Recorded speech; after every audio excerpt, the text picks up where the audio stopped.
Time now for your forewarned weather with Garrett James. All right, let's check in with meteorologist Garrett James, who joins us live from southern Utah with the latest look at our forecast. And Garrett, I know this weekend we've gotten a fair amount of snow in the mountains.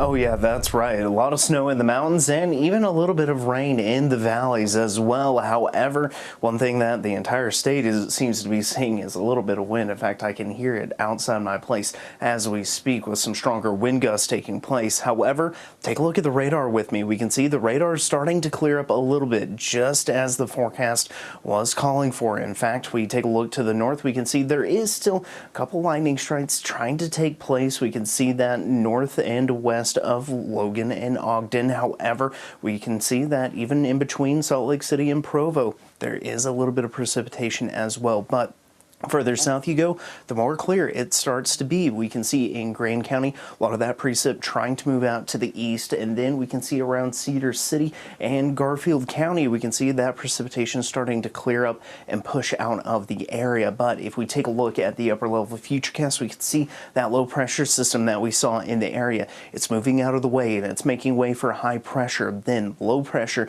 is right behind it, and we're going to be looking at that moving in Thursday into Friday, and that's going to allow us to see more precipitation chances, especially with that one cell that's to the southwest. We're actually going to be looking at that moisture getting fueled into the Beehive State, and that's going to allow for those precipitation chances to become a little bit more widespread by the time we get to Easter Sunday. However, look at the beginning of next week, high pressure moves in, and as that high pressure moves in, we'll be looking at clearing conditions. So clearing is going to take place overnight tonight.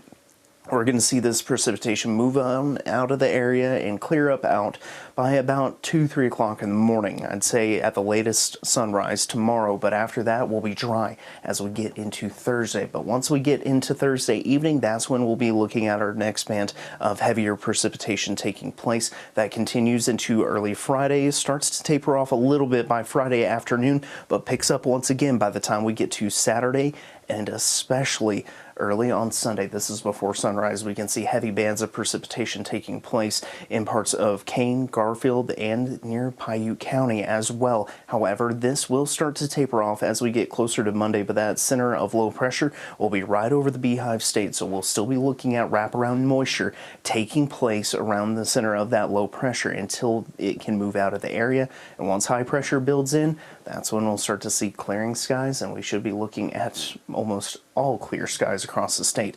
Temperatures right now we can see mainly in the 40s out there, 50s in St. George and Lake Powell, in the 20s in Evanston, but lows tonight show that we'll mainly see the 20s out there, the 30s in St. George, as well as Wendover and Salt Lake City. But highs tomorrow, mainly the 50s, mainly the mid 50s at that. 68 for St. George, 60 for Kanab. For the Wasatch Front 7-day forecast, it shows rain chances Thursday all the way through Monday, so that includes Easter Sunday, which temperatures will be in the upper 50s for the Wasatch Front. And St. George, on the other hand, looking at temperatures just in the low 60s with isolated showers. Courtney, over to you.